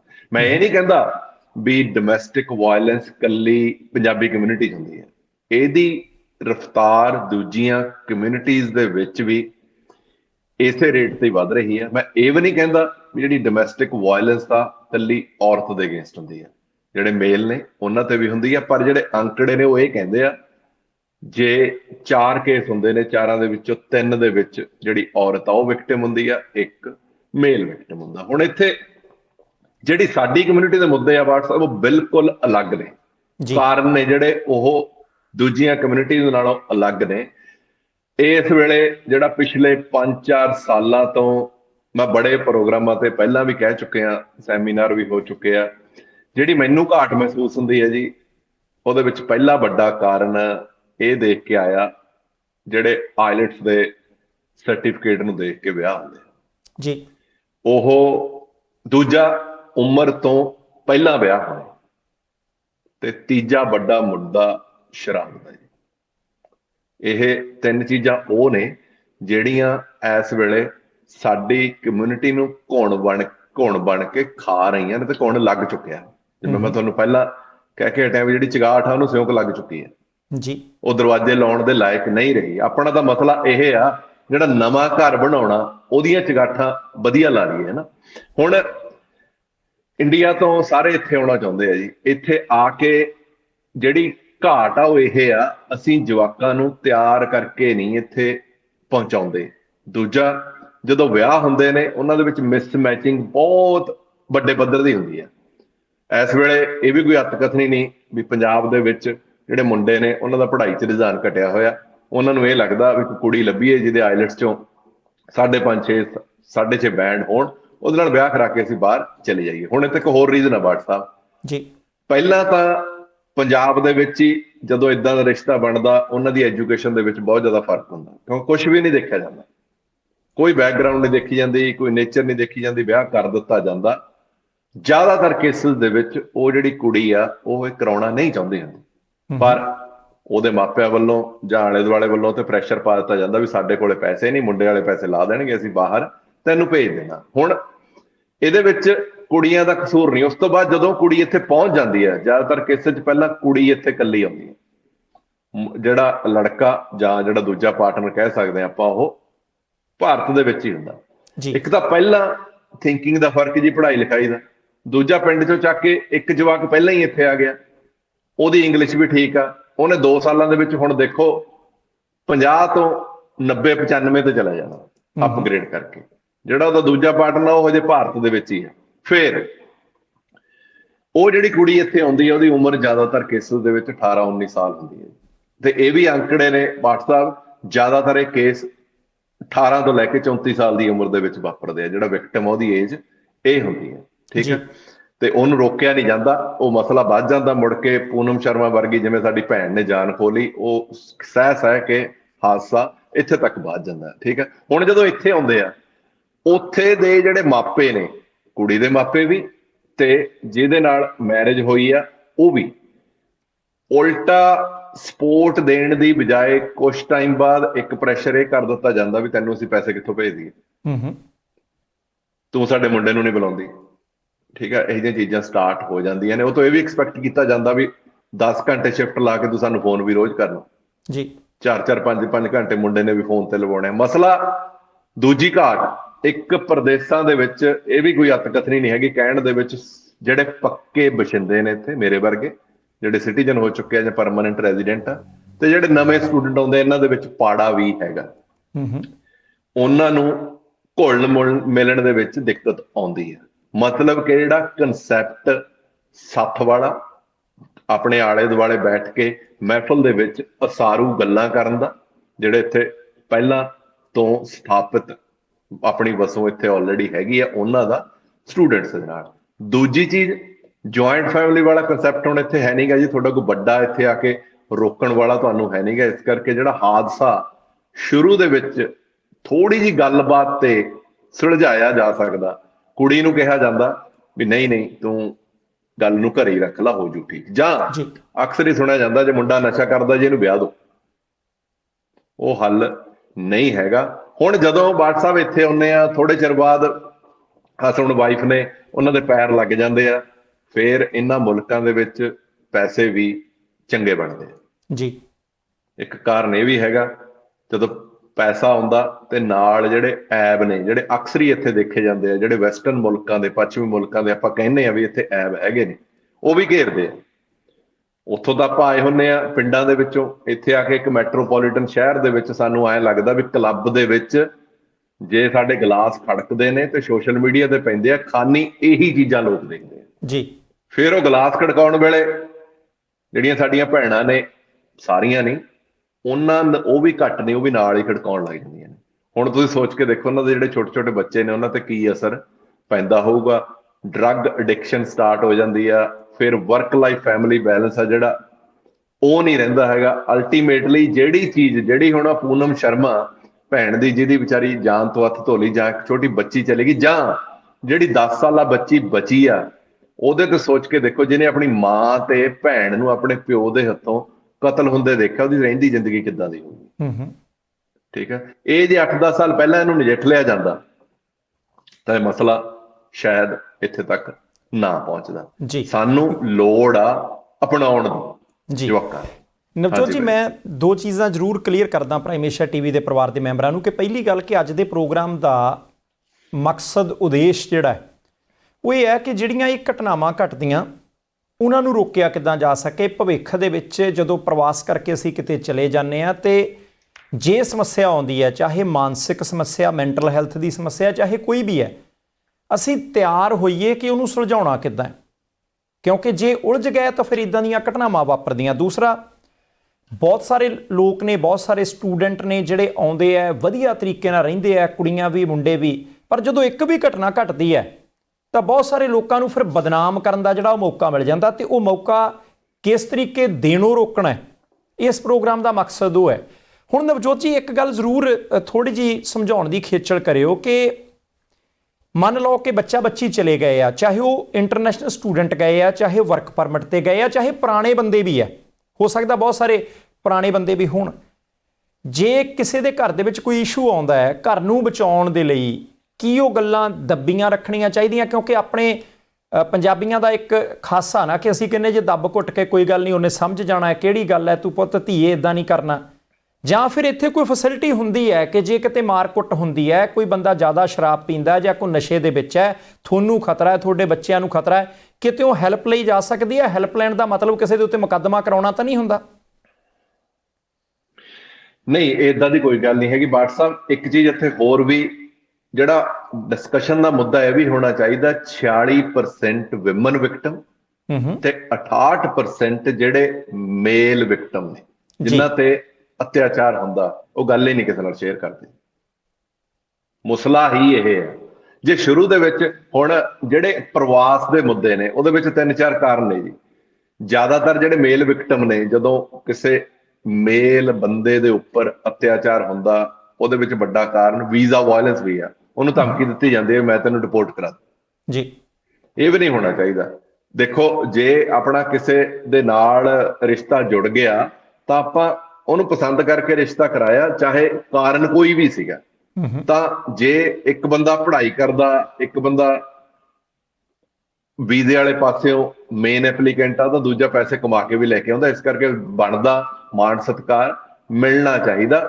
ਉਸ ਤੋਂ ਬਾਅਦ ਮੇਨ ਮੁੱਦਾ ਹੀ ਇਹ ਹੈ ਬਾਈ ਜੀ, ਇਹ ਜਿਹੜੇ ਵਿਕਟਮ ਨੇ ਉਹ ਆਪਣੀ ਪ੍ਰੋਬਲਮ ਕਿਸੇ ਨਾਲ ਸ਼ੇਅਰ ਨਹੀਂ ਕਰਦੇ। ਸ਼ੇਅਰ ਨਾ ਕਰਨ ਦਾ ਵੀ ਇੱਕ ਕਾਰਨ, ਆਪਣੀ ਕਮਿਊਨਿਟੀ ਦੇ ਵਿੱਚ ਜਦੋਂ ਕੋਈ ਆ ਕੇ ਤੁਹਾਡੇ ਕੋਲ ਕੋਈ ਗੱਲ ਕਰਦਾ ਤਾਂ ਸਾਡੀ ਜਿਹੜੀ ਗੱਲ ਆ ਉਹਨੂੰ ਬੰਨ ਕੇ ਆਪਾਂ ਆਪਦੇ ਕੋਲੇ ਨਹੀਂ ਰੱਖਦੇ, ਆਪਾਂ ਰੌਲਾ ਵੀ ਪਾ ਦਿੰਦੇ ਹਾਂ ਜੀ। ਜਦੋਂ ਰੌਲਾ ਪਾ ਦਿੰਦੇ ਆ, ਉਹ ਜਿਹੜਾ ਇਨਸਾਨ ਤੁਹਾਨੂੰ ਅਪਰੋਚ ਕਰਦਾ ਉਹਨੂੰ ਐਂ ਲੱਗਦਾ ਮੈਂ ਤਾਂ ਆਪਦਾ ਮਸਲਾ ਸੁਲਝਾਉਣ ਗਿਆ ਸੀ ਤਾਂ ਸਾਰੇ ਪਿੰਡ ਨੂੰ ਪਤਾ ਲੱਗ ਗਿਆ। ਫਿਰ ਉਹ ਗੱਲ ਸੁਲਝਣ ਦੀ ਬਜਾਏ ਉਹ ਵੱਧ ਜਾਂਦੀ ਹੈ। ਪਹਿਲੀ ਗੱਲ ਤਾਂ ਜਿਹੜੇ ਵੀਰ ਭੈਣ ਇੱਥੇ ਸਟੈਬਲਿਸ਼ ਨੇ, ਜਿਹੜੇ ਖੁਸ਼ੀ-ਖੁਸ਼ੀ ਵਸਦੇ ਆ, ਜ਼ਿਆਦਾਤਰ ਜਿਨ੍ਹਾਂ ਨੇ ਬੁਲੰਦੀਆਂ ਹਾਸਲ ਕੀਤੀਆਂ ਨੇ, ਜਦੋਂ ਕੋਈ ਤੁਹਾਡੇ ਕੋਲੇ ਸਟੂਡੈਂਟ ਹੈਲਪ ਦੀ ਮਦਦ ਕਰਦਾ, ਜੇ ਤੁਸੀਂ ਆਪ ਨਹੀਂ ਕਰ ਸਕਦੇ ਨਾ, ਇੱਕ ਫਰਜ਼ ਆਪਦਾ ਜ਼ਰੂਰ ਪੂਰਾ ਕਰਦਿਆ ਕਰੋ, ਉਹਨੂੰ ਕਿਸੇ ਮੋਹਤਬਰ ਬੰਦੇ ਦੇ ਨਾਲ, ਕਿਸੇ ਸੰਸਥਾ ਦੇ ਨਾਲ ਜੋੜ ਦਿਆ ਕਰੋ, ਕਿਉਂਕਿ ਇਹੋ ਜਿਹੇ ਜੋੜੇ ਨੇ ਜਿਹੜੇ ਉਹਨਾਂ ਨੂੰ ਸ਼ੁਰੂ ਦੇ ਵਿੱਚ WhatsApp ਕੋਈ ਮੁਕੱਦਮੇ ਦੀ ਲੋੜ ਨਹੀਂ ਹੁੰਦੀ, ਉਹਨਾਂ ਨੂੰ ਕਾਉਂਸਲਿੰਗ ਦੀ ਲੋੜ ਹੁੰਦੀ ਹੈ। ਤੇ ਕਾਉਂਸਲਿੰਗ ਮੈਂ ਤੁਸੀਂ ਨਹੀਂ ਕਰ ਸਕਦੇ, ਇੱਕ ਕੁਆਲੀਫਾਈਡ ਬੰਦਾ ਹੀ ਕਰ ਸਕਦਾ। ਇੱਥੇ ਉਹ ਫੈਸਿਲਿਟੀਜ਼ ਹੈਗੀਆਂ ਨੇ, ਠੀਕ ਆ। ਇਹ ਵੀ ਮੰਨਿਆ ਜਾਂਦਾ ਵੀ ਜਿਹੜੀ ਸਾਡੀ ਕਮਿਊਨਿਟੀ ਦੀ ਕਾਉਂਸਲਿੰਗ ਉੱਥੇ ਲੈਂਗੁਏਜ ਦੀ ਪ੍ਰੋਬਲਮ ਵੀ ਆਉਂਦੀ ਹੈ, ਪਰ ਹੁਣ ਇੱਥੇ ਸਰਕਾਰਾਂ ਨੇ ਉਸ ਚੀਜ਼ ਨੂੰ ਵੀ ਦੂਰ ਕਰਨ ਦੀ ਬੜੀ ਕੋਸ਼ਿਸ਼ ਕੀਤੀ, ਉਹਨਾਂ ਦਾ ਬੜਾ ਜ਼ੋਰ ਲੱਗਿਆ ਹੁੰਦਾ। ਜਦੋਂ ਤਾਂ ਜੀ ਕੋਈ ਇਦਾਂ ਦਾ ਕੇਸ ਧਿਆਨ ਦੇ ਵਿੱਚ ਆ ਜਾਂਦਾ ਤਾਂ 99% ਅੰਕੜੇ ਦੱਸਦੇ ਨੇ ਵੀ ਇਸ ਹੱਦ ਤੱਕ ਘਟਨਾ ਘਟਣ ਤੋਂ ਉਹਦਾ ਬਚਾਅ ਹੋ ਜਾਂਦਾ। ਜੇ ਮੈਂ ਹੁਣ ਤੁਹਾਨੂੰ ਪਿਛਲੇ 1 ਸਾਲ ਦੀ ਗੱਲ ਕਰਾਂ ਜੀ, ਮੈਂ ਪਿੱਛੇ ਜੇ ਗੱਲ ਕਰਦਾ ਸੀ ਮਿੰਟੂ ਬਾਈ ਨਾਲ, ਸਾਨੂੰ ਅਕਸਰ ਇਹੋ ਜਿਹੇ ਫੋਨ ਆਉਂਦੇ ਰਹਿੰਦੇ ਆ। ਬਾਈ ਦਾ ਮੈਂ ਨਾਂ ਤਾਂ ਲਿਆ, ਉਹਨਾਂ ਦਾ ਫੋਨ 24/7 ਔਨ ਹੀ ਹੁੰਦਾ, ਮੈਂ ਤਾਂ ਫਿਰ ਵੀ ਰਾਤ ਨੂੰ ਸਾਇਲੈਂਟ ਤੇ ਲਾ ਕੇ ਸੌਂ ਜਾਂਦਾ। ਇੱਕ ਦਿਨ ਸਾਨੂੰ ਫੋਨ ਆਇਆ ਜੀ, ਰਾਤ ਦੇ 9-9:30 ਵਜੇ ਹੋਏ ਸੀ, 2-4 ਮਹੀਨੇ ਦੀ ਗੱਲ ਹੋਣੀ ਆ। ਉਹ ਜੋੜਾ ਐਸਟੈਬਲਿਸ਼ ਸੀਗਾ ਤੇ ਜਿਹੜਾ ਵਿਕਟਮ ਸੀ, ਮੈਂ ਵਿਕਟਮ ਤਾਂ ਬੋਲ ਰਿਹਾ, ਮੈਂ ਇੱਥੇ ਕਿਸੇ ਕੁੜੀ ਮੁੰਡੇ ਦੀ ਨਹੀਂ ਗੱਲ ਕਰ ਰਿਹਾ, ਮੈਂ ਤੁਹਾਨੂੰ ਐਗਜ਼ਾਮਪਲ ਦੇ ਰਿਹਾ। ਉਹ ਇੱਥੇ ਕੁੜੀ ਪਹੁੰਚੀ ਹੋਈ ਸੀਗੀ ਤੇ ਉਹਦਾ ਹਸਬੈਂਡ ਪੱਕਾ ਸੀ, ਪੱਕਾ ਵੀ ਕਹਿ ਲਓ, ਵੀ ਇਹ ਕਹਿ ਲਓ ਵੀ ਬਹੁਤ ਪਹੁੰਚੀ ਸ਼ਖਸੀਅਤ ਇੱਥੇ ਦੇ, ਜਿਹਨੂੰ ਆਪਾਂ ਕਹਿੰਦੇ ਆ ਫਾਈਨੈਂਸ਼ੀਅਲ ਤੌਰ ਤੇ ਹਰ ਕਿਤੇ ਚਮਕਦਾ ਸੀ। ਉਹ ਸਮਝ ਲਓ ਬੰਦੀ ਬਣਾ ਕੇ ਰੱਖਿਆ ਹੋਇਆ ਸੀ। ਜਦੋਂ ਫੋਨ ਆਇਆ ਬਾਈ ਜੀ ਦਾ, ਮੈਨੂੰ ਫੋਨ ਆਇਆ, ਜਦੋਂ ਮੈਂ ਦੇਖਿਆ ਮੇਰੇ ਤੋਂ 60-70 ਕਿਲੋਮੀਟਰ ਆ, ਮੈਂ ਕਿਸੇ ਹੋਰ ਨੂੰ ਫੋਨ ਕੀਤਾ, ਮਤਲਬ ਕਿ ਉੱਥੇ ਬੰਦੇ ਸਾਰੇ ਤਿਆਰ ਰਹਿੰਦੇ ਆ ਹੈਲਪ ਕਰਨ ਨੂੰ। ਮੈਂ ਨਹੀਂ ਕਹਿੰਦਾ ਲੋਕ ਹੈਲਪ ਕਰਨ ਨੂੰ, ਬਹੁਤ ਲੋਕ ਨੇ ਜਿਹੜੇ ਹੈਲਪ ਕਰਨ ਨੂੰ ਤਿਆਰ ਨੇ। ਉੱਥੇ ਪੁਲਿਸ ਲੈ ਕੇ ਉਹ ਇਨਸਾਨ ਪਹੁੰਚਿਆ, ਉਦੋਂ ਬਾਅਦ ਉਹਨਾਂ ਦੀ ਕਾਉਂਸਲਿੰਗ ਸਟਾਰਟ ਹੋਈ। ਉਹ ਕੁੜੀ ਜਿਹੜੀ ਰੋਜ਼ ਕੁੱਟ ਖਾਂਦੀ ਸੀ, ਹਰ ਰੋਜ਼ ਕੁੱਟ ਖਾਂਦੀ ਸੀ, ਸ਼ਰਾਬੀ ਤੋਂ, ਇੱਕ ਤੋਂ ਸ਼ਰਾਬ ਪੀ ਕੇ ਉਹਦਾ ਹਸਬੈਂਡ ਰੋਜ਼ ਕੁੱਟਦਾ ਸੀ ਉਹਨੂੰ। ਬਾਹਰ ਦੇਖਣ ਨੂੰ ਐਂ ਲੱਗਦਾ ਸੀ ਸੋਸ਼ਲ ਮੀਡੀਆ ਤੇ ਵੀ ਇਹਨਾਂ ਤੋਂ ਖੁਸ਼ ਪਰਿਵਾਰ ਹੀ ਨਹੀਂ। ਉਸ ਇਨਸਾਨ ਦੀਆਂ ਮਹਿਫਲਾਂ 'ਚ ਐਂ ਲੱਗਦਾ ਸੀ ਵੀ ਇਹ ਤਾਂ ਬਹੁਤ ਦਾਨ ਪੁੰਨ ਕਰਦਾ, ਸਾਰਾ ਕੁਛ ਕਰਦਾ, ਪਰਦੇ ਦੇ ਪਿੱਛੇ ਕੀ ਚੱਲ ਰਿਹਾ ਉਹ ਨਹੀਂ ਪਤਾ ਹੁੰਦਾ ਕਿਸੇ ਨੂੰ। ਹੁਣ ਠੀਕ ਆ, ਚਲੋ ਉਹ ਆਪਣੇ ਪੈਰਾਂ ਸਿਰ ਆ ਕੁੜੀ, ਮੁੰਡੇ ਦੀ ਵੀ ਕਾਉਂਸਲਿੰਗ ਹੋ ਚੁੱਕੀ ਹੈ ਤੇ ਹੁਣ ਪਿਛਲੇ 1 ਮਹੀਨੇ ਤੋਂ ਅਸੀਂ ਰੈਗੂਲਰ ਇਨ ਟੱਚ ਆ ਉਹ ਪਰਿਵਾਰ ਦੇ। ਮੈਂ ਅਕਸਰ ਫੋਨ ਕਰਦਾ ਤੇ ਉਹ ਹੁਣ ਉਹ ਖੁਸ਼ੀ-ਖੁਸ਼ੀ ਵਸ ਰਹੇ ਆ, ਠੀਕ ਹੈ। ਮੈਂ ਨਹੀਂ ਕਹਿੰਦਾ ਵੀ ਇਹਦਾ ਮਸਲਾ ਇਹੀ ਆ ਵੀ ਉਹਨਾਂ ਦੋਨਾਂ ਨੂੰ ਅਲੱਗ ਕਰ ਦਿੱਤਾ ਜਾਵੇ, ਪਰ ਜਦੋਂ ਇੱਕ ਲਿਮਟ ਤੋਂ ਬਾਹਰ ਕੰਮ ਚਲਿਆ ਜਾਂਦਾ ਫਿਰ ਕੋਈ ਹੱਲ ਨਹੀਂ ਰਹਿੰਦਾ, ਫਿਰ ਅਲੱਗ ਹੋਣਾ ਹੀ ਚੰਗਾ, ਕਿਉਂਕਿ ਜਾਨ ਤੋਂ ਉੱਪਰ ਕੁਛ ਨਹੀਂ ਹੈਗਾ। ਜੇ ਹੁਣ ਆਪਾਂ ਪ੍ਰਬਲ ਸ਼ਰਮਾ ਦੀ ਗੱਲ ਕਰੀਏ, ਜ਼ਿੰਦਗੀ ਤਾਂ ਇਹਦੀ ਵੀ ਜੇਲ੍ਹ 'ਚ ਹੀ ਨਿਕਲਣੀ ਹੈ ਜੀ। ਇਹ ਨਹੀਂ ਚਾਹੁੰਦਾ ਹੋਣਾ ਮੈਂ ਆਪਦੇ ਜਵਾਕ ਨੂੰ ਜਾਂ ਆਪਦੀ ਘਰ ਵਾਲੀ ਨੂੰ ਮਾਰਾਂ, ਪਰ ਜਦੋਂ ਆ ਦਿਮਾਗ ਕੰਟਰੋਲ ਹੀ ਨਹੀਂ ਹੈਗਾ। ਬਾਅਦ 'ਚ ਹੁਣ ਪਤਾ ਲੱਗਿਆ ਵੀ ਇੱਥੇ ਬਾਈਕੀ ਗੈਂਗ ਦੇ ਨਾਲ ਵੀ ਉਸ ਦੇ ਤਾਲੁਕਾਤ ਸੀ ਤੇ ਮੇਨ ਮਸਲਾ ਇਹਦੇ ਵਿੱਚ ਮੈਂਟਲ ਹੈਲਥ ਤੇ ਡਰੱਗ ਸੀ। ਡਰੱਗ ਐਡਿਕਸ਼ਨ ਕਰਕੇ 2 ਕੀਮਤੀ ਜਾਨਾਂ ਚਲੇ ਗਈਆਂ ਤੇ ਇੱਕ ਪਰਿਵਾਰ ਖਤਮ ਹੋ ਗਿਆ, ਤੇ ਜਿਹੜਾ ਬੱਚਾ ਬਚਿਆ ਉਹਦੀ ਜ਼ਿੰਦਗੀ ਸਾਰੀ ਉਮਰ ਤਾਂ ਉਮਰ ਤੱਕ ਉਹਨੇ ਟਰਾਮੈਟਿਕ ਰਹਿਣਾ। ਹੁਣ ਮਸਲੇ ਇਹ ਨੇ ਵੀ ਸਾਨੂੰ ਆਪਣੀ ਪ੍ਰੋਬਲਮ ਸ਼ੇਅਰ ਕਰਨੀ ਚਾਹੀਦੀ ਹੈ। ਸਭ ਤੋਂ ਵੱਡੀ ਘਾਟ ਜਿਹੜੀ ਸਾਡੀ ਕਮਿਊਨਿਟੀ ਦੇ ਵਿੱਚ ਆ WhatsApp ਮੈਂਟਰਸ਼ਿਪ ਦੀ ਹੈ ਜੀ। ਅੱਗੇ ਪਰਿਵਾਰਾਂ ਦੇ ਵਿੱਚ, ਹੁਣ ਮੈਂ ਵੀ ਜੁਆਇੰਟ ਫੈਮਿਲੀ 'ਚ ਨਾਨਕੇ ਪਰਿਵਾਰ ਰਹਿ ਕੇ ਮਿਲਿਆ, ਮੇਰੇ ਨਾਨਾ ਜੀ ਦੇ ਕੋਲੇ ਲਾਣੇਦਾਰੀ ਸੀਗੀ, ਠੀਕ ਆ। ਉਹ ਜੋ ਕੁਛ ਕਹਿ ਦਿੰਦੇ ਸੀ ਉਹ 7 ਵਚਨ ਹੁੰਦੇ ਸੀ। ਜੇ ਕੋਈ ਮੇਰੀ ਐਜੂਕੇਸ਼ਨ ਦੀ ਗੱਲ ਹੁੰਦੀ ਸੀ ਤਾਂ ਮੈਨੂੰ, ਜੇ ਮੈਂ ਮਕੈਨੀਕਲ ਇੰਜੀਨੀਅਰਿੰਗ ਕਰਨੀ ਸੀ ਤਾਂ ਮੈਨੂੰ ਮਕੈਨੀਕਲ ਇੰਜੀਨੀਅਰ ਕੋਲ ਹੀ ਬਿਠਾਇਆ ਜਾਂਦਾ ਸੀਗਾ ਵੀ ਇਹਦੇ ਤੋਂ ਸਿੱਖ ਲਾ। ਉਹ ਘਾਟ ਵੱਡੀ ਹੈ ਜੀ। ਅਸੀਂ ਇੱਥੇ ਪਹੁੰਚ ਗਏ, ਵੱਡੇ ਵੱਡੇ ਘਰ ਬਣਾ ਲਏ, ਵੱਡੀਆਂ ਵੱਡੀਆਂ ਕਾਰਾਂ ਲੈ ਲਈਆਂ, ਪਰ ਜਦੋਂ ਪਿੱਛੋਂ ਬੱਚਿਆਂ ਨੂੰ ਅਸੀਂ ਇੱਥੇ ਪਹੁੰਚਾਉਂਦੇ ਆ, ਉਹਨਾਂ ਨੂੰ ਤਿਆਰ ਕਰਕੇ ਨਹੀਂ ਪਹੁੰਚਦੇ। ਦੂਜਾ ਮੇਨ ਰੀਜ਼ਨ WhatsApp, ਜਿਹੜੇ ਬੱਚੇ ਤਾਂ ਇੰਡੀਆ ਦੇ ਵਿੱਚ ਗ੍ਰੈਜੂਏਸ਼ਨ ਕਰਕੇ ਆਪਣੀਆਂ ਪ੍ਰੋਬਲਮ ਨੂੰ ਉੱਥੇ ਕੁਛ ਹੱਦ ਤੱਕ ਨਜਿੱਠ ਕੇ ਆਏ ਆ, ਉਹ ਇੱਥੇ ਵਧੀਆ ਤਰੀਕੇ ਨਾਲ ਇਹਨਾਂ ਪ੍ਰੋਬਲਮਾਂ ਤੇ ਵੀ ਕਾਬੂ ਪਾ ਲੈਂਦੇ ਜੀ। ਜਿਨ੍ਹਾਂ ਨੇ ਇੰਡੀਆ ਦੇ ਵਿੱਚ ਉਹਦਾ ਕਹਿਣਾ ਨੂੰ ਬੈੱਡ ਆਫ ਰੋਜ਼ਸ ਜਿਵੇਂ ਆਪਾਂ ਕਹਿੰਦੇ ਆ, ਫੁੱਲਾਂ ਦੀ ਸੇਜ ਤੇ ਬੈਠ ਕੇ ਜਿਨ੍ਹਾਂ ਨੂੰ ਚਾਹ ਦਾ ਕੱਪ ਵੀ ਹੱਥ 'ਚ ਮਿਲਦਾ ਸੀ ਸਵੇਰੇ ਉੱਠਦਿਆਂ, ਉਹਨਾਂ ਨੂੰ ਇਹ ਪ੍ਰੋਬਲਮਸ ਇੱਥੇ ਆਉਂਦੀਆਂ ਨੇ। ਨਾ ਤਾਂ ਉਹ ਤਿਆਰ ਹੁੰਦੇ ਆ ਵੀ ਖਾਣਾ ਕਿਵੇਂ ਬਣਾਉਣਾ, ਕਿਉਂਕਿ ਇੱਥੇ ਕੰਮ ਵੀ ਕਰਨੇ ਪੈਂਦੇ, ਖਾਣੇ ਵੀ ਬਣਾਉਣੇ ਪੈਂਦੇ, ਚਾਹੇ ਉਹ ਲੜਕੀ ਹੈ ਚਾਹੇ ਲੜਕਾ। ਨਾ ਉਹਨਾਂ ਨੂੰ ਇਹ ਸਿਖਾਇਆ ਜਾਂਦਾ ਵੀ ਫਾਈਨੈਂਸ਼ੀਅਲ ਪਲੈਨਿੰਗ ਕੀ ਚੀਜ਼ ਹੈ, ਨਾ ਉਹਨਾਂ ਨੂੰ ਇਹ ਸਿਖਾਇਆ ਜਾਂਦਾ ਵੀ ਜੇ ਕਮਰੇ 'ਚੋਂ ਛੱਡ ਕੇ ਜਾਣਾ ਤਾਂ ਬੱਤੀ ਬੰਦ ਕਰਕੇ ਜਾਣੀ ਹੈ, ਬਿਜਲੀ ਦਾ ਬਿੱਲ ਘੱਟ ਆਊਗਾ। ਉਹਨਾਂ ਨੇ ਇਹ ਚੀਜ਼ਾਂ ਸਿੱਖੀਆਂ ਨਹੀਂ ਹੁੰਦੀਆਂ। ਇੱਥੇ ਤਾਂ ਕੁੱਲ 6 ਤੋਂ 7 ਬਿੱਲ ਜਿੱਦਣ ਤੁਸੀਂ ਇੱਥੇ ਆ ਕੇ ਕੰਮ ਕਰਨ ਲੱਗ ਜਾਂਦੇ ਤੁਹਾਡੇ ਘਰੇ ਚੜੇ ਮਹੀਨੇ ਆਉਣ ਲੱਗ ਜਾਂਦੇ ਆ ਜੀ। ਪਰ ਉਹ ਪਲੈਨਿੰਗ ਅਸੀਂ ਸਿੱਖੀ ਨਹੀਂ ਹੁੰਦੀ। ਅਸੀਂ ਜਵਾਕਾਂ ਨੂੰ ਪ੍ਰੋਟੈਕਟ ਕਰਕੇ ਰੱਖਦੇ ਆ, ਉਹਨਾਂ ਨੂੰ ਉਹ ਸਿੱਖਿਆ ਦੇ ਕੇ ਤੋਰਦੇ ਹੀ ਨਹੀਂ ਹੈਗੇ। ਠੀਕ ਆ, ਹੁਣ ਮਨੈਸ਼ ਯੂਨੀਵਰਸਿਟੀ, ਮੈਂ ਮਨੈਸ਼ ਯੂਨੀ ਦੇ ਵਿੱਚ ਇੱਥੇ ਪੜ੍ਹਿਆ, ਉਹਨਾਂ ਨੇ ਵੀ ਇਹ ਰਿਸਰਚ ਕਰਤੀ ਵੀ ਬੱਚਿਆਂ ਤੋਂ ਪਿਛਲਿਆਂ ਦੀਆਂ ਐਕਸਪੈਕਟੇਸ਼ਨਸ ਵੱਧ ਹੁੰਦੀਆਂ ਨੇ, ਉਹਨਾਂ ਨੂੰ ਤਿਆਰ ਕਰਕੇ ਇੱਥੇ ਤੋਰਿਆ ਨਹੀਂ ਜਾਂਦਾ। ਇਹ ਬੱਚਿਆਂ ਦਾ ਕਸੂਰ ਬਾਅਦ ਵਿੱਚ, ਪਹਿਲਾਂ ਇਹਨਾਂ ਦੇ ਵੱਡਿਆਂ ਜਾਂ ਮਾਪਿਆਂ ਦਾ ਕਸੂਰ ਆ ਜਿਹੜੇ ਇਹ ਪ੍ਰਵਾਸੀ ਬੱਚਿਆਂ ਨੂੰ, ਸਟੂਡੈਂਟਸ ਨੂੰ ਇੱਥੇ ਤਿਆਰ ਕਰਕੇ ਨਹੀਂ ਭੇਜਦੇ। ਤੇ ਜਿਹੜਾ ਕੰਮ ਮਾਪਿਆਂ ਨੂੰ ਕਰਨਾ ਚਾਹੀਦਾ ਜਾਂ ਰਿਸ਼ਤਾ ਕਰਾਉਣ ਵੇਲੇ ਜਿਹੜੀਆਂ ਪਾਰਟੀਆਂ ਬੈਠਦੀਆਂ ਨੇ ਉਹਨਾਂ ਨੂੰ ਕਰਨਾ ਚਾਹੀਦਾ, ਉਹ ਯੂਨੀਵਰਸਿਟੀ ਦੀ ਜਿਹੜੀ ਇੰਟਰਨੈਸ਼ਨਲ ਸਟੂਡੈਂਟ ਸਰਵਿਸਿਜ਼ ਆ ਉਹਦੇ ਜਿੰਮੇ ਲੱਗ ਜਾਂਦਾ। ਹਾਲਾਂਕਿ ਇਹ ਚੀਜ਼ ਪਹਿਲਾਂ ਹੀ ਨਜਿੱਠ ਲੈਣੀ ਚਾਹੀਦੀ ਆ। ਮੈਂ ਇਹ ਨਹੀਂ ਕਹਿੰਦਾ ਵੀ ਜਿਹੜੀ ਇੱਥੇ ਦੀ ਲੋਕਲ ਕਮਿਊਨਿਟੀ ਆ ਉਹਦੇ ਵਿੱਚ ਇਹ ਪ੍ਰੋਬਲਮ ਨਹੀਂ ਹੈਗੀ, ਪ੍ਰੋਬਲਮ ਇੰਨੀ ਵੀ ਆ WhatsApp ਸਾਰੇ ਕਿਤੇ, ਪਰ ਜਿਹੜੀ ਸਾਡੀ ਕਮਿਊਨਿਟੀ ਦੇ ਕਾਰਨ ਨੇ ਉਹ ਥੋੜੇ ਜਿਹੇ ਵੱਖਰੇ ਨੇ ਇੱਥੇ ਦੀ ਲੋਕਲ ਕਮਿਊਨਿਟੀ ਵਾਲੀ ਵਾਇਲੈਂਸ ਨਾਲੋਂ। ਉਹਦੇ ਵਿੱਚ ਵੀਜ਼ਾ ਵਾਇਲੈਂਸ ਵੀ ਆਉਂਦੀ ਆ, ਆਈਲੈਟਸ ਦੇ ਵਿਆਹ ਵੀ ਆਉਂਦੇ ਆ, ਪ੍ਰੈਸ਼ਰ ਆ ਜਿਹੜਾ ਉਹ ਮੇਨ ਆ। ਮਤਲਬ ਪ੍ਰੈਸ਼ਰ ਦਾ ਤੁਸੀਂ ਇਹ ਕਹਿ ਲਓ WhatsApp ਕਈ ਮਸਲੇ 6-7 ਮਸਲੇ ਏਦਾਂ ਹੀ ਸੁਲਝ ਗਏ। ਜਵਾਕ ਆਏ ਇੱਥੇ ਦੋਨੇ ਮੇਰੇ ਕੋਲ ਬੈਠੇ ਇਸੇ ਦਫ਼ਤਰ ਦੇ ਵਿੱਚ, ਮੈਂ ਆਪਣੀ ਵਾਈਫ ਨੂੰ ਨਾਲ ਬਿਠਾ ਲਿਆ, ਮੈਂ ਕਿਹਾ ਵੀ ਆਹ ਭੈਣ ਭਰਾ ਆਪਣੇ ਬੈਠੇ ਆਪਾਂ ਇਹਦੀ ਗੱਲ ਸੁਣਨੀ। ਦੂਜੀ ਵਾਰੀ ਫੇਰ ਆਏ, ਮੁੜ ਕੇ ਕੋਈ ਪ੍ਰੋਬਲਮ ਹੀ ਨਹੀਂ ਬਣ ਸਕਦੀ ਜੀ। ਉਸ ਖੁਸ਼ੀ ਸੁਖੀ ਬਣਦਾ, ਮਤਲਬ ਕਿ ਉਹ ਪ੍ਰੈਸ਼ਰ ਨੂੰ ਰਿਲੀਜ਼ ਕਰਨ ਲਈ ਸੀਟੀ ਵੀ ਨਹੀਂ ਕੋਈ ਚੱਕਦਾ ਪ੍ਰੈਸ਼ਰ ਕੁੱਕਰ ਦੀ। ਤਾਂ ਨਵਜੋਤ ਜੀ, ਮੈਂ ਇੱਕ ਵਾਰੀ ਇਹ ਜ਼ਰੂਰ ਕਲੀਅਰ ਕਰਦਾ ਗੱਲ ਕਿ ਅਸੀਂ ਅੱਜ ਦਾ ਇਹ ਵਿਸ਼ਾ ਇਸ ਕਰਕੇ ਜਿਹੜਾ ਉਸ਼ ਹੋਇਆ ਕਿਉਂਕਿ ਮੈਲਬਨ ਦੇ ਵਿੱਚ ਘਟਨਾ ਘਟੀ ਸੀ। ਘਟਨਾ ਘਟੀ ਕਿ ਇੱਕ ਆਪਣੇ ਭਾਈਚਾਰੇ ਦੇ ਵਿੱਚੋਂ ਨੌਜਵਾਨ ਨੇ ਆਪਣੀ ਪਤਨੀ ਤੇ ਆਪਣੀ ਇੱਕ ਬੱਚੀ ਦਾ ਕਤਲ ਕਰ ਦਿੱਤਾ, ਖੁਦ ਨੂੰ ਵੀ ਉਹਨੇ ਜ਼ਖਮੀ ਕੀਤਾ, ਜੇਲ੍ਹ ਦੇ ਵਿੱਚ ਹੈ। ਇੱਕ ਬੱਚੀ ਉਹਦੀ ਭੱਜ ਕੇ ਜਿਹੜੀ ਉਹ ਬਚ ਗਈ। ਹੁਣ ਇਹ ਘਟਨਾ ਕਿਸੇ ਹੋਰ ਪਰਿਵਾਰ ਦੀ ਤਬਾਹੀ ਦਾ ਕਾਰਨ ਨਾ ਬਣੇ। ਜਿੱਦਾਂ ਅੱਜ ਉਹ ਬੱਚੀ ਆਪਣੇ ਪਰਿਵਾਰ ਤੋਂ ਸੱਖਣੀ ਹੋ ਗਈ ਹੈ, ਕਿਸੇ ਬੱਚੇ ਨੂੰ ਇੱਦਾਂ ਦੇ ਭਵਿੱਖ ਦਾ, ਰੁੱਖੇ ਭਵਿੱਖ ਦਾ ਜਿਹੜਾ ਉਹ ਸਾਹਮਣਾ ਨਾ ਕਰਨਾ ਪਵੇ। ਉਹਦੇ ਲਈ ਕੀ ਕੀਤਾ ਜਾ ਸਕਦਾ, ਕਹਾਣੀਆਂ ਕੀ ਨੇ? ਤੇ ਇੱਕ ਗੱਲ ਹੁਣ ਤੱਕ ਜੋ ਨਵਜੋਤ ਜੀ ਨਾਲ ਗੱਲ ਸਾਡੀ ਹੁਣ ਤੱਕ ਹੋਈ ਹੈ ਕਿ ਪਹਿਲੀ ਗੱਲ ਕਿ ਜਦੋਂ ਵੀ ਆਪਾਂ ਵਿਦੇਸ਼ ਆਉਣਾ, ਪਹਿਲੀ ਗੱਲ ਮਾਪਿਆਂ ਦੀ ਡਿਊਟੀ ਹੈ ਕਿ ਮਾਨਸਿਕ ਤੌਰ ਦੇ ਉੱਤੇ ਤਿਆਰ ਕਰਕੇ ਭੇਜੋ। ਜਿਵੇਂ ਵਿੱਤੀ ਯੋਜਨਾ ਬਣਾ ਕੇ ਭੇਜਣੀ ਆ ਕਿ ਇੰਨੇ ਕੁ ਪੈਸੇ ਕਮਾਉਣੇ ਆ, ਬਿੱਲ ਦੇਣੇ ਆ, ਇੰਨੇ ਪੈਸੇ ਫੀਸ ਤੇ ਲੱਗਣੇ ਆ, ਸਾਰੀਆਂ ਚੀਜ਼ਾਂ ਕਿ ਤੁਹਾਨੂੰ ਮੈਨੇਜਮੈਂਟ ਕਰਨੀ ਆਉਂਦੇ, ਫਾਈਨੈਂਸ਼ੀਅਲ ਮੈਨੇਜਮੈਂਟ। ਦੂਸਰਾ ਕਿ ਜੇ ਕੋਈ ਸਮੱਸਿਆ ਆ ਹੀ ਜਾਂਦੀ ਹੈ, ਸਮੱਸਿਆ ਤਾਂ ਪਰਿਵਾਰਾਂ ਦੇ ਵਿੱਚ, ਤੇ ਉਹਨੂੰ ਅੰਦਰ ਭੜਾਸ ਨਾ ਬਣ ਜਾਵੇ, ਗੋਲਾ ਬਣ ਕੇ ਨਾ ਫਟੇ, ਕਿਸੇ ਨਾ ਕਿਸੇ ਨਾਲ ਸਾਂਝੀ ਕਰੀਏ। ਤੇ ਜੇ ਸਾਂਝੀ ਕਰਾਂਗੇ ਤਾਂ ਸ਼ਾਇਦ ਏਡੀ ਚਰਮ ਸੀਮਾ ਤੱਕ ਗੱਲ ਉਹ ਨਾ ਪਹੁੰਚੇ। ਨਵਜੋਤ ਜੀ, ਮੈਨੂੰ ਇੱਕ ਗੱਲ ਥੋੜ੍ਹੀ ਜਿਹੀ ਸਮਝਾਇਓ। ਬੱਚੇ ਇੰਟਰਨੈਸ਼ਨਲ ਸਟੂਡੈਂਟ ਵੀ ਜਾਂਦੇ, ਵਰਕ ਪਰਮਿਟ ਤੇ ਵੀ ਜਾਂਦੇ, ਵੈਸੇ ਵੀ ਮੈਰਿਜ ਬੇਸ ਦੇ ਉੱਤੇ ਵੀ ਵਿਆਹ ਹੋ ਕੇ ਆਉਂਦੇ ਹੋਣੇ ਆ। ਹੁਣ ਸਵਾਲ ਇਹ ਹੈ ਕਿ ਪੈਸੇ ਤਾਂ ਉਨੇ ਕੀ ਹੁੰਦੇ ਆ, ਉਹਨਾਂ ਨੂੰ ਕੀ ਪਤਾ ਨਹੀਂ ਹੁੰਦਾ ਕਿ ਅਸੀਂ ਸਰਕਾਰੀ ਤੌਰ ਦੇ ਉੱਤੇ ਕਿੱਥੇ ਟੈਲੀਫੋਨ ਕਰੀਏ? ਕੀ ਸਰਕਾਰ ਇਦਾਂ ਦੀ ਕਾਉਂਸਲਿੰਗ ਦੇ ਇੰਨੇ ਕੁ ਪੈਸੇ ਲੈਂਦੀ ਹੈ ਕਿ ਬੱਚੇ ਸਾਡੇ ਉੱਥੇ ਜਾ ਨਹੀਂ ਸਕਦੇ?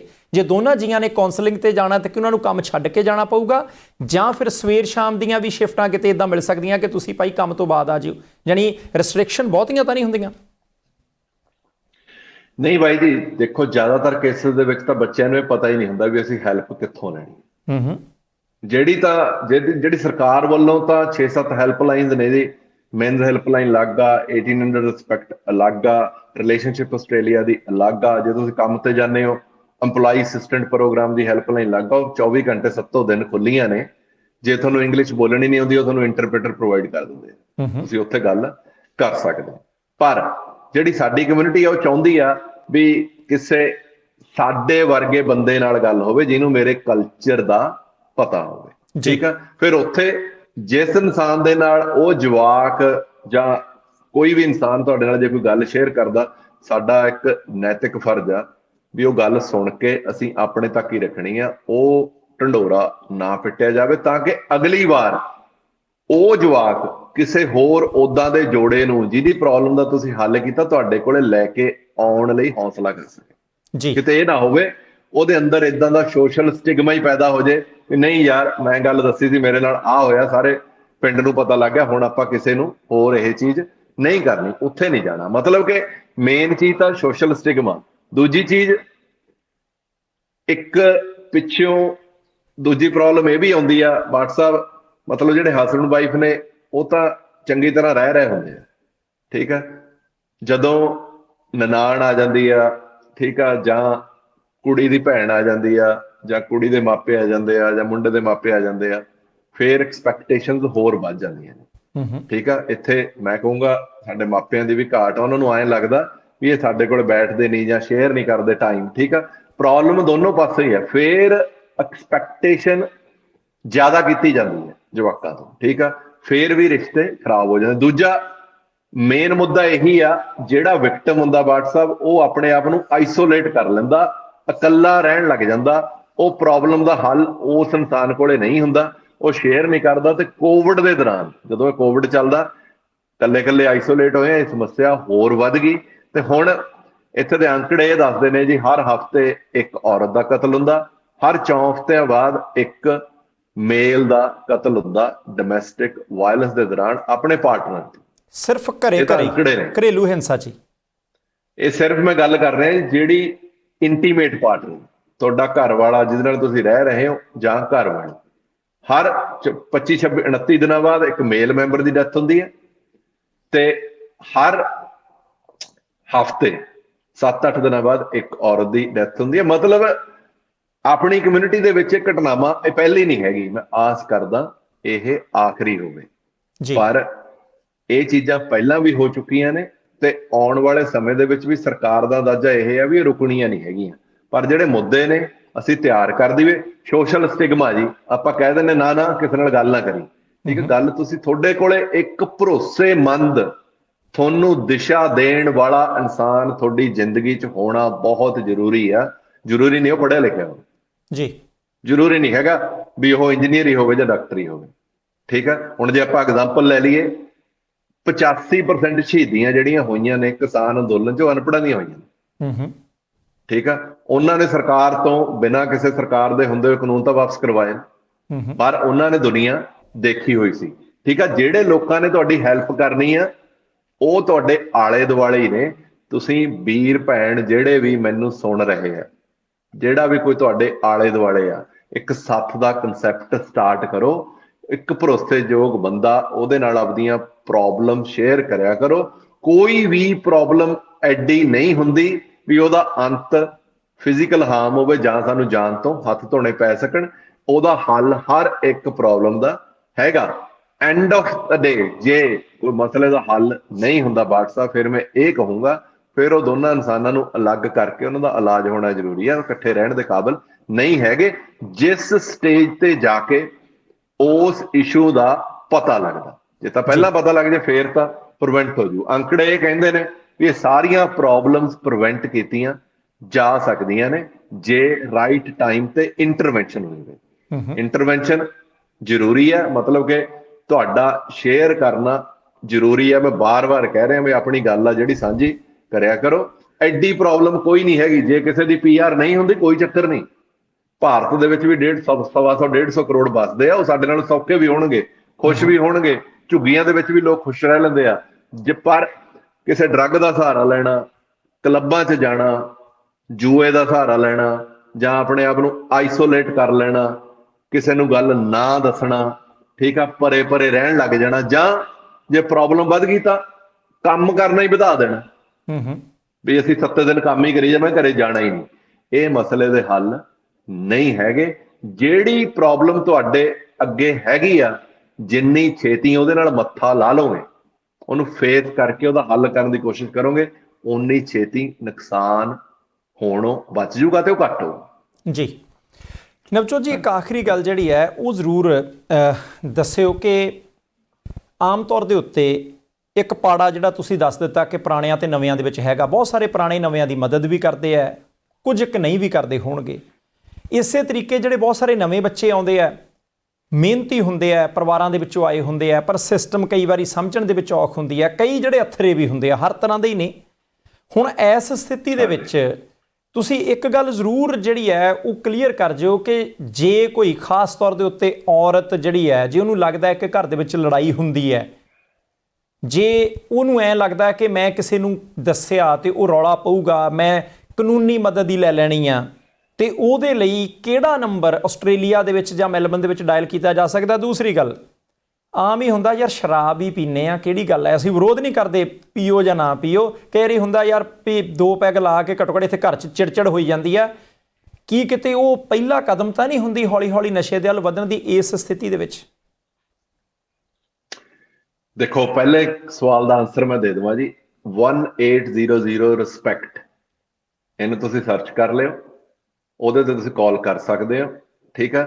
ਦੂਜਾ, ਮੈਨਸ ਹੈਲਪਲਾਈਨ ਦਾ ਨੰਬਰ ਆ, ਰਿਲੇਸ਼ਨਸ਼ਿਪ ਆਸਟ੍ਰੇਲੀਆ ਦਾ ਮੈਂਬਰ ਆ। ਇੱਥੇ ਬਹੁਤ ਸੌਖੀ ਇੱਕ ਐਪ ਵੀ ਬਣਾਈ ਹੋਈ ਆ, ਕਈ ਐਪਸ ਨੇ ਇੱਥੇ ਮੋਬਾਈਲ ਤੇ, ਡੇਜ਼ੀ ਹੋ ਗਈ, ਪੈਂਡਾ ਹੋ ਗਿਆ, ਠੀਕ ਆ। ਇਦਾਂ ਦੀਆਂ ਐਪਸ ਨੇ ਜਿਹੜੀਆਂ ਤੁਹਾਨੂੰ ਦੱਸ ਦੇਣਗੀਆਂ ਤੁਹਾਡੇ ਰਾਈਟਸ ਕੀ ਹੈ, ਠੀਕ ਹੈ, ਤੁਸੀਂ ਕਿੱਥੇ ਹੈਲਪ ਲੈ ਸਕਦੇ ਹੋ। ਸ਼ੁਰੂ ਦੇ ਵਿੱਚ ਉਹਨਾਂ ਦਾ ਮਸਲਾ ਇਹੀ ਹੁੰਦਾ ਵੀ ਇਹਨੂੰ ਸੁਲਝਾ ਦਿੱਤਾ ਜਾਵੇ, ਠੀਕ ਹੈ। ਕਾਉਂਸਲਿੰਗ ਹੋਣੀ ਜ਼ਰੂਰੀ ਹੈ। ਜਿਹੜੀ ਤੁਹਾਡੀ ਪ੍ਰੋਬਲਮ ਤੁਹਾਨੂੰ ਵੱਡੀ ਲੱਗ ਰਹੀ ਹੈ ਉਹ ਐਡੀ ਵੱਡੀ ਹੈ ਨਹੀਂ ਗੀ, ਮੰਨ ਲਓ ਇਹ ਗੱਲ। ਜੇ ਤੁਸੀਂ ਮੇਰੀ ਗੱਲ ਕਰਦੇ ਹੋ WhatsApp, ਦੂਜੀ ਗੱਲ ਕਰਦੇ ਹਾਂ ਆਪਾਂ ਸ਼ਰਾਬ ਦੀ। ਮੈਨੂੰ ਕੋਈ ਹੱਥ ਕਥਰੀ ਨਹੀਂ। ਜੇ ਮੈਂ ਨਾਨਕੇ ਰਿਹਾ ਨਾ ਜੀ, ਉਹਦਾ ਵੱਡਾ ਕਾਰਨ ਇਹ ਸੀ ਵੀ ਸਾਡੇ ਘਰ 'ਚ ਸ਼ਰਾਬ ਸੀ।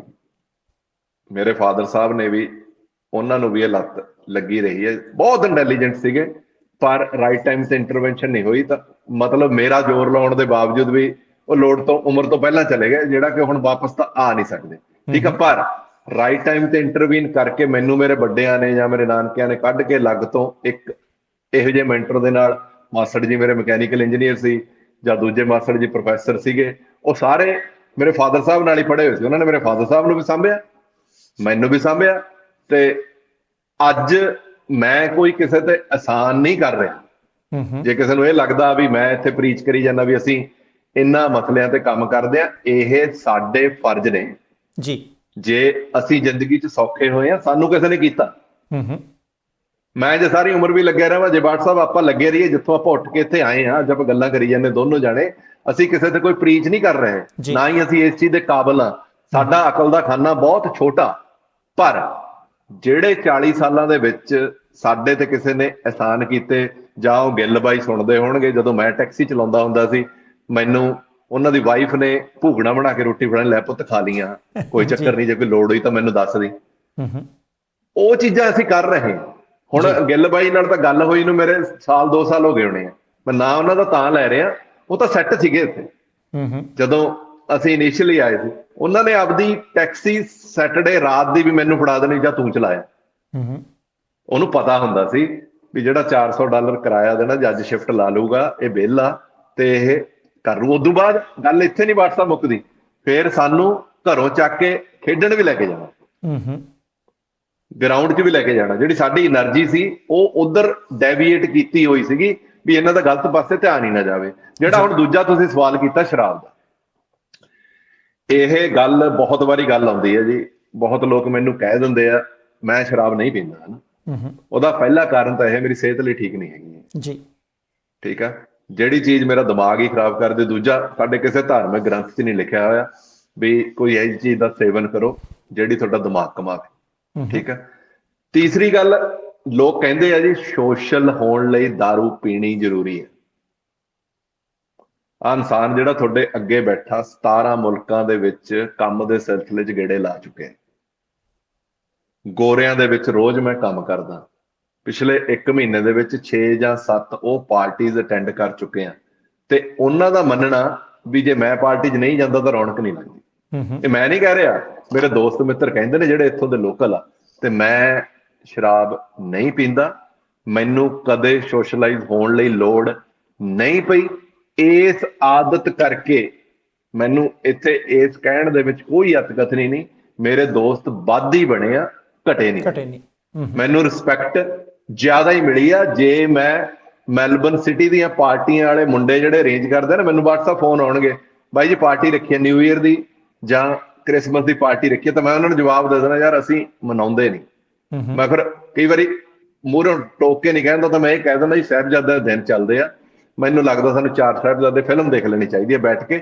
ਇਹ ਸਾਡੇ ਧਰਮ 'ਚ ਲਿਖਿਆ ਨਹੀਂ ਹੋਇਆ, ਮੈਂ ਨਹੀਂ ਆ ਸਕਦਾ। ਮੈਨੂੰ ਠੀਕ ਮੈਨੂੰ ਇਹ ਲੱਗਦਾ ਵੀ ਜਿਹੜੀ ਉੱਥੇ ਤੁਸੀਂ ਸ਼ਰਾਬ ਦੇ ਪਿਆਲੇ ਛਡਕਾਉਣੇ ਆ, ਤੁਹਾਡਾ ਫਨ ਆ, ਤੁਸੀਂ ਕਰ ਲਓ, ਪਰ ਇਹਨੂੰ ਮੇਰੀ ਬੇਨਤੀ ਆ, ਇਹਨੂੰ ਘਰ ਤੱਕ ਬੱਚਿਆਂ ਤੱਕ ਨਾ ਲੈ ਕੇ ਜਾਏ। ਜਿਹੜੀਆਂ ਸ਼ਰਾਬ ਦੇ ਪਿਆਲੇ ਤੇ ਤੁਹਾਡੀਆਂ ਡਿਸਕਸ਼ਨਸ ਆਪਣੇ ਪਾਰਟਨਰਸ ਨੂੰ ਐਕਸਕਲੂਡ ਕਰਕੇ, ਲੇਡੀਜ਼ ਭਰੇ ਬੈਠੀਆਂ ਹੁੰਦੀਆਂ ਨੇ, ਤੁਸੀਂ ਆਪਦੇ ਸ਼ਰਾਬ ਦੇ ਪਿਆਲੇ ਤੇ ਜਿਹੜੀਆਂ ਡਿਸਕਸ਼ਨਸ ਕਰਦੇ ਹੋ, ਮੈਂ ਮਾੜਾ ਨਹੀਂ ਕਹਿੰਦਾ, ਪੀਣੀਆਂ ਤੇ ਜੀ ਸੱਦ ਕੇ ਪਾਓ, ਪਰ ਇਹ ਸੱਦ ਤੱਕ ਨਾ ਪੀਓ ਵੀ ਉਹ ਕੱਲੀ ਡਿਸਕਸ਼ਨ ਸ਼ਰਾਬ ਦੀ ਜਾਂ ਐਸ਼ੋ ਆਰਾਮ ਦੀ ਰਹਿ ਜਾਵੇ, ਉੱਥੇ ਕੋਈ ਅਸਾਰੂ ਡਿਸਕਸ਼ਨ ਹੀ ਨਾ ਹੋਵੇ, ਜਾਂ ਆਪਾਂ ਨੈਗੇਟਿਵ ਹੀ ਗੱਲਾਂ ਕਰੀ ਜਾਈਏ, ਭੰਡੀ ਹੋਈ ਜਾਈਏ। ਹਰੇਕ ਨੂੰ ਪ੍ਰੋਬਲਮਸ ਆਉਂਦੀਆਂ ਨੇ, ਮੈਨੂੰ ਵੀ ਆਈਆਂ, ਮੇਰੀ ਜ਼ਿੰਦਗੀ ਮੈਂ ਨਹੀਂ ਕਹਿੰਦਾ ਵੀ ਇਹ ਬਹੁਤ ਸਮੂਥ ਚੱਲਦੀ ਆ, ਸਾਨੂੰ ਵੀ ਪ੍ਰੋਬਲਮਸ ਆਉਂਦੀਆਂ। ਹੋ ਸਕਦਾ 95% ਲੋਕ ਜਿਹੜੇ ਤੁਸੀਂ ਸੁਣ ਰਹੇ ਹੋ, ਜੇ ਤੁਹਾਨੂੰ ਇਹ ਲੱਗਦਾ ਹੋ ਵੀ ਸਾਡੀ ਪ੍ਰੋਬਲਮ ਤਾਂ ਬਹੁਤ ਵੱਡੀ ਆ, ਇਹਨਾਂ ਨੂੰ ਤਾਂ ਨਹੀਂ ਆਈ, ਮੈਂ ਤੁਹਾਨੂੰ ਦਾਅਵੇ ਨਾਲ ਕਹਿ ਦਿੰਦਾ, ਤੁਹਾਡੇ ਤੋਂ ਵੱਡੀਆਂ ਪ੍ਰੋਬਲਮਸ ਅਸੀਂ ਦੋਨਾਂ ਭਾਈਆਂ ਨੇ ਫੇਸ ਕੀਤੀਆਂ ਨੇ ਤੇ ਫੇਸ ਕਰ ਰਹੇ ਜੀ, ਹੱਲ ਹਰੇਕ ਚੀਜ਼ ਦਾ। ਇਸ ਕਰਕੇ ਮਸਲੇ ਸ਼ੇਅਰ ਕਰਿਆ ਕਰੋ ਆਪਣੇ ਆਲੇ ਦੁਆਲੇ। ਮੁੱਕਦੀ ਗੱਲ ਇਹ ਆ ਬਾਟ ਸਾਹਿਬ, ਜਿਹੜੇ ਮਾਪੇ ਇੰਡੀਆ ਤੋਂ ਸੁਣ ਰਹੇ ਆ, ਜੇ ਜਵਾਕ ਇੱਥੇ ਭੇਜਣੇ ਨੇ ਨਾ, ਤਾਂ ਤੁਹਾਡਾ ਫਰਜ਼ ਬਣਦਾ ਉਹਨਾਂ ਦਾ ਮੈਂਟਰ ਲੱਭ ਕੇ ਉਹਨਾਂ ਨੂੰ ਉਹਦੀ ਉਂਗਲੀ ਫੜਾਉਣੀ, ਜਿਹੜਾ ਵੀ ਭਰੋਸੇਯੋਗ ਹੈ, ਤੇ ਉਹ ਭਰੋਸੇਯੋਗ ਇਨਸਾਨ ਪ੍ਰੋਬਲਮ ਸੁਣੇ ਤਾਂ ਇਹ ਮਸਲਾ ਹੱਲ ਹੋ ਸਕਦਾ। ਠੀਕ ਹੈ ਜੀ। ਨਵਜੋਤ ਜੀ, ਤੁਸੀਂ ਜੁੜੇ, ਤੁਹਾਡਾ ਬਹੁਤ ਧੰਨਵਾਦ। ਆਉਣ ਵਾਲੇ ਦਿਨਾਂ ਦੇ ਵਿੱਚ ਇਦਾਂ ਦੇ ਸਮਾਜਿਕ ਮਸਲਿਆਂ ਦੇ ਉੱਤੇ ਚਰਚਾ ਜਾਰੀ ਰਹੇਗੀ। ਸ਼ੁਕਰੀਆ, ਬਹੁਤ ਬਹੁਤ ਸ਼ੁਕਰੀਆ, ਧੰਨਵਾਦ। ਸੋ ਨਵਜੋਤ ਸਿੰਘ ਕੈਲੇ ਸਾਹਿਬ ਜੁੜੇ ਸੀ ਮੈਲਬਨ, ਆਸਟ੍ਰੇਲੀਆ ਤੋਂ। ਮੈਂ ਇੱਕ ਵਾਰ ਫੇਰ ਦੱਸਦਾ ਜਾਵਾਂ ਕਿ ਘਟਨਾ ਘਟਦੀ ਹੈ ਇੱਕ ਆਪਣੇ ਭਾਈਚਾਰੇ ਦੇ ਵਿੱਚ, ਇੱਕ ਪਰਿਵਾਰ ਦੇ ਵਿੱਚ, ਮੈਲਬਨ ਦੇ ਵਿੱਚ ਘੁੱਗ ਵਸਦਾ ਪਰਿਵਾਰ ਸੀ, ਪਰ ਆਪਣੀ ਪਤਨੀ ਤੇ ਬੇਟੀ ਦਾ ਕਤਲ ਕਰ ਦਿੰਦਾ ਹੈ। ਉਹਦੇ ਤੋਂ ਬਾਅਦ ਉਹ ਜੇਲ੍ਹ ਦੇ ਵਿੱਚ ਹੈ। ਇੱਕ ਬੇਟੀ ਹੁਣ ਬਾਹਰ ਇਕੱਲੀ ਹੈ, ਉਹ ਭੱਜ ਜਾਂਦੀ ਹੈ। ਫਿਰ ਇਹ ਚਰਚਾ ਚੱਲੀ ਸੀ ਕਿ ਆਖਿਰਕਾਰ ਕਾਰਨ ਕੀ ਨੇ, ਕਿਉਂਕਿ ਸਾਡੇ ਭਾਈਚਾਰੇ ਲਈ ਖਬਰ ਵੀ ਹੋ ਸਕਦੀ ਹੈ, ਖਬਰ ਦਿੱਤੀ ਤੇ ਸੌਂ ਗਏ, ਪਰ ਉਹਦੇ ਕਾਰਨਾਂ ਨੂੰ ਲੱਭਣਾ, ਭਵਿੱਖ ਦੇ ਵਿੱਚ ਇਦਾਂ ਦੀਆਂ ਘਟਨਾਵਾਂ ਨਾ ਘਟਣ। ਸੋ 4-5 ਚੀਜ਼ਾਂ ਮੈਂ ਇੱਕ ਵਾਰ ਫੇਰ ਸਮ ਅਪ ਕਰਦੇ ਹਾਂ ਕਿ ਵਿਦੇਸ਼ ਜਾਣ ਤੋਂ ਪਹਿਲਾਂ ਮਾਂ-ਬਾਪ ਦੀ ਬਹੁਤ ਵੱਡੀ ਡਿਊਟੀ ਹੈ ਕਿ ਆਪਣੇ ਬੱਚੇ ਤੇ ਬੱਚੀਆਂ ਨੂੰ ਮਾਨਸਿਕ ਤੌਰ ਦੇ ਉੱਤੇ ਤਿਆਰ ਕਰੋ, ਖਾਸ ਤੌਰ ਦੇ ਉੱਤੇ ਇੰਟਰਨੈਸ਼ਨਲ ਸਟੂਡੈਂਟ, ਕਿਉਂਕਿ ਪ੍ਰੈਸ਼ਰ ਬਹੁਤ ਹੁੰਦੇ ਆ, ਫੀਸਾਂ ਦੇਣੀਆਂ, ਘਰਾਂ ਦੇ ਕਿਰਾਏ ਕੱਢਣੇ ਆ, ਨਵਾਂ ਦੇਸ਼ ਹੈ, ਨਵਾਂ ਸੱਭਿਆਚਾਰ ਹੈ। ਸੋ ਪਿੱਛੋਂ ਵੀ ਪ੍ਰੈਸ਼ਰ ਨਾ ਹੋਵੇ, ਇੱਕ ਦੂਜੇ ਦੇ ਨਾਲ ਰਲ ਮਿਲ ਕੇ ਕਿੱਦਾਂ ਰਹਿਣਾ, ਮਿਸਮੈਚ ਹੋਣ ਦੇ ਬਾਵਜੂਦ ਵੀ ਉਹਨੂੰ ਮੈਚ ਵਾਲੀ ਸਥਿਤੀ 'ਚ ਕਿੱਦਾਂ ਲੈ ਕੇ ਜਾਣਾ ਹੈ। ਫਿਰ ਨਵੇਂ ਤੇ ਪੁਰਾਣੇ ਦਾ ਪਾੜਾ ਨਾ ਰਹੇ, ਜੇ ਨਵੇਂ ਗਲਤੀ ਕਰਦੇ ਨੇ ਤਾਂ ਪੁਰਾਣੇ ਕੋਈ ਗੱਲ ਨਹੀਂ, ਉਹਨੂੰ ਸੁਧਾਰਨਾ ਜ਼ਰੂਰੀ ਹੈ। ਸਾਡੇ ਪਰਿਵਾਰਾਂ ਦੇ ਵਿੱਚ ਵੀ ਬੱਚੇ ਗਲਤੀ ਕਰਦੇ ਆ, ਤੇ ਨਵਿਆਂ ਦੀ ਵੀ ਇਹ ਫਰਜ਼ ਬਣਦਾ ਹੈ ਕਿ ਭਾਈ ਤੁਸੀਂ ਵੀ ਥੋੜ੍ਹਾ ਜਿਹਾ ਝੁੱਕ ਕੇ ਸਲਾਮ ਕਰਕੇ ਸਤਿ ਸ੍ਰੀ ਅਕਾਲ ਜੀ, ਉਹਨਾਂ ਨੂੰ ਸਲਾਹ ਲਓ। ਤੇ ਸਭ ਤੋਂ ਵੱਡੀ ਗੱਲ, ਪਰਿਵਾਰਾਂ ਦੇ ਵਿੱਚ ਜੇ ਸਮੱਸਿਆ ਆ ਗਈ ਹੈ ਉਹਨੂੰ ਖੁੱਲ੍ਹ ਕੇ ਦੱਸੋ। ਇਸ ਗੱਲ ਤੋਂ ਨਾ ਡਰੋ ਕਿ ਭਾਈ ਬਦਨਾਮੀ ਹੋ ਜਾਂਦੀ। ਸਰਕਾਰਾਂ ਵੀ ਖੜੀਆਂ ਨੇ ਇਹਨਾਂ ਦੇਸ਼ਾਂ ਦੇ ਵਿੱਚ, ਤੇ ਨਾਲ ਦੀ ਨਾਲ ਭਾਈਚਾਰਾ ਵੀ ਖੜਾ ਹੈ। ਸਾਰੇ ਮਾੜੇ ਨਹੀਂ ਹੁੰਦੇ, ਸਾਰੇ ਚੰਗੇ ਨਹੀਂ ਹੁੰਦੇ। ਸੋ ਅਸੀਂ ਉਮੀਦ ਕਰਦੇ ਹਾਂ ਕਿ ਇਹਦਾ ਮਤਲਬ ਪ੍ਰੋਗਰਾਮ ਦਾ ਕਿਸੇ ਨੂੰ ਬਦਨਾਮ ਕਰਨਾ ਜਾਂ ਕਿਸੇ ਦੇ ਪੱਖ ਜਾਂ ਵਿਰੋਧ 'ਚ ਗੱਲ ਕਰਨਾ ਨਹੀਂ।